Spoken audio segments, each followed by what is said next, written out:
Hi friends, in this short and basic video, I gonna to show you how to create book cover in Microsoft Word document. Very simple and basic way to create any cover. Click on insert, then here the option cover page.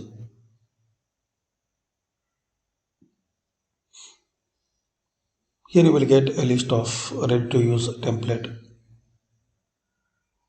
Select it and make changes as you need, like document title, short description, and here subtitle. There are more styles, so click on file, new, and here search cover. Press enter. So you will get a large number of covers.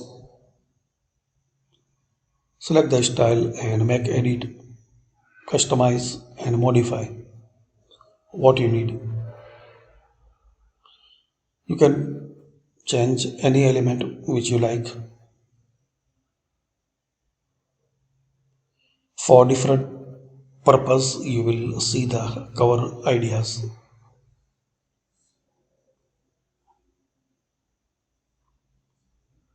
So thanks for watching guys. Comment this video useful for you.